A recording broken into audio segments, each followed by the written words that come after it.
Vernier calipers. Instructions for use. Vernier calipers are precision measuring instruments. Handle them carefully. Before use, their accuracy must always be inspected each time. Close the jaws completely and check that the zero graduation on the caliper body is aligned with that on the vernier. Next, check that there are no gaps or overlaps between the body and the beaks. Gaps can easily be found by putting them up to the light. The depth bar should be pressed against a flat surface.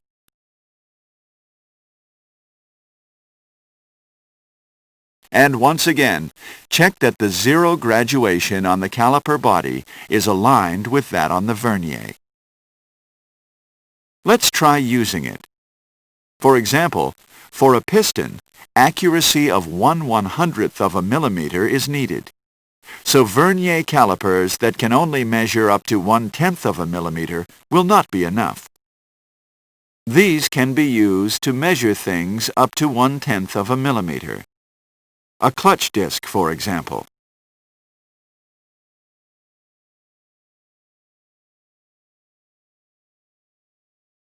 Here, we will measure the outside diameter of a commutator.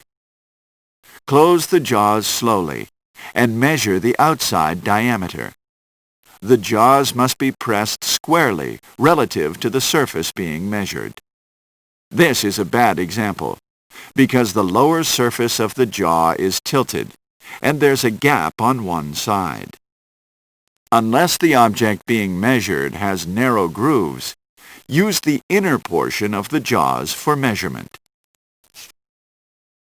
To measure inside diameters, first press the beak on the caliper body against one side, like this, and then slowly widen the beak on the vernier to measure the inside diameter. Let's try measuring the depth of a rivet hole on a clutch disc. First, pull out the depth bar, like this. Press the end against the bottom of the hole, and push the bar in firmly. The end of the depth bar has a cutaway step. This is to avoid rounded corners at the bottom of the object being measured, to measure the depth of the bottom accurately.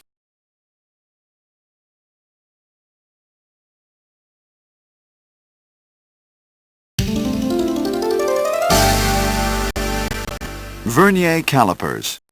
Taking measurements. Let's see how to take measurements by using the caliper body and vernier. Here we will use a vernier caliper whose vernier measures up to 1/20th of a millimeter, or, put another way, 5/100th of a millimeter. Let's say that after measuring an object, the positions of the caliper body and the vernier were like this. If we enlarge it, we can see that the zero graduation on the vernier is between 33 and 34 millimeters on the caliper body. This means that the size of this object is in the 33 millimeter range. Next, find a graduation on the vernier that is exactly aligned with the graduation on the caliper body. Here, the 6.5 graduation is exactly aligned.